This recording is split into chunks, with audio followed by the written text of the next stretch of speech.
Good morning. हम देख रहे हैं लेसन प्लान या पाठ योजना। इसके पहले वीडियो में हमने देखा प्रस्तावना और प्रस्तावना के बाद उद्देश्य कथन। जैसे ही प्रस्तावना खत्म होती है यानी हमारा समस्यात्मक प्रश्न निकलता है, वैसे ही उद्देश्य कथन किया जाता है और शिक्षक उद्देश्य कथन करता है। इसके बाद जो बिंदु आता है वो आता है प्रस्तुतिकरण। यहाँ लिखा प्रस्तुतिकरण विकासात्मक प्रश्न द्वारा। प्रस्तुतिकरण में 4 कॉलम बनते हैं।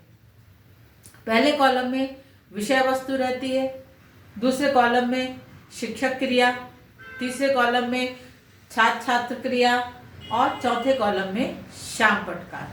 तो ये कॉलम प्रस्तुतिकरण में रहते हैं और ये विकासात्मक प्रश्न द्वारा।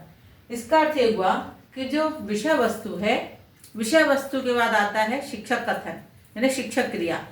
तो शिक्षक विद्यार्थियों से प्रश्न पूछता है यानी प्रश्न पूछ के वो अपने विषय वस्तु को आगे बढ़ाता है। तो वो ये प्रश्न पूछते हुए यदि वो प्रश्न करता है विद्यार्थी जवाब देते हैं, फिर प्रश्न करता है विद्यार्थी जवाब देते हैं, तो उसका जो विषय वस्तु है वो आगे बढ़ती जाती है। इसी को कहा गया विकासात्मक प्रश्न द्वारा। यानी पाठ को आगे बढ़ाना, विकासात्मक पाठ का विकास करना, बच्चों से प्रश्न पूछना और उसके उत्तर प्राप्त करना, फिर प्रश्न पूछना, फिर उसके उत्तर प्राप्त करना, तो वह है विकासात्मक प्रश्न द्वारा। तो ये प्रस्तुतिकरण में आता है। फिर स्पष्टीकरण या अध्यापक कथन। जैसे प्रस्तुतिकरण में शिक्षक विद्यार्थियों से प्रश्न पूछ रहा है और उसको उत्तर मिल रहे हैं। जब वो प्रश्न पूछता जाता है, उसको उत्तर मिलते जाते हैं, तो फिर अंत में वो क्या करता है, उस पूरे विषय वस्तु का शिक्षक विद्यार्थियों के सामने पूर्ण विवरण करता है, अपने कथन व्यक्त करता है, उसका उस विषय वस्तु का स्पष्टीकरण रखता है, बच्चों को समझाता है। उसी को बोलते हैं स्पष्टीकरण या अध्यापक कथन।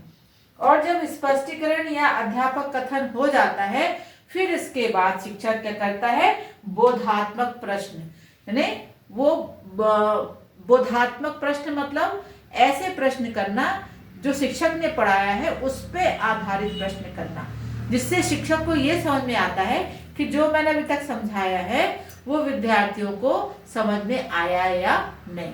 तो स्पष्टीकरण या अध्यापक कथन के बाद बोधात्मक प्रश्न किया जाता है। उसके बाद आता है श्याम पटकार। श्याम पटकार से तात्पर्य क्या हुआ कि जो शिक्षक पढ़ा रहे हैं वो श्याम पट पर लिखता जा रहा है। जैसे मुख्य हेडिंग है, पॉइंट्स है, चित्र है, जो भी वो समझाता जा रहा है उसको श्याम पट पर लिखता जा रहा है, या बच्चों के जो आंसर आ रहे हैं वो लिखता जा रहा है।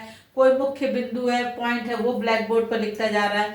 श्याम पट पर आजकल तो ग्रीन बोर्ड हो गया, उस पर लिखता चला जा रहा है। पुनरावृत्ति प्रश्न या मूल्यांकन प्रश्न। जब पूरी वो अपने पाठ्य योजना समाप्त कर लेता है ना, पूरी विषय वस्तु को समझा लेता है, तो पूरे विषय वस्तु पे आधारित प्रश्न पूछता है, विद्यार्थियों से क्या करता है, पुनरावृत्ति प्रश्न पूछता है, या प्रश्न पूछकर वो ये देखता है कि विद्यार्थियों को कितना समझ में आया। तो पुनरावृत्ति प्रश्न। उसके बाद आता है गृह कार्य। इसके बाद जब उसका पूरा पाठ समाप्त हो जाता है 35 मिनट्स में, 45 मिनट्स में, फिर वो विद्यार्थियों को गृह कार्य देता है या होमवर्क देता है कि कल इस प्रश्न के उत्तर को करके लाना है। इस प्रकार हम देखते हैं कि एक पाठ योजना में ये पूरे बिंदु आते हैं। यानी जब आप पाठ योजना को बनाएं तो इन पूरे बिंदुओं को ध्यान में रखते हुए पाठ योजना बनानी है। इसके बाद में वीडियो में आपको हर विषय के एक एक प्लान बना के बताऊंगी, जिससे कि आपको प्लान बनाने में सुविधा हो। तो आज बस यहीं तक, मिलते हैं अगले वीडियो में। बने रहिए मेरे साथ। Thank you.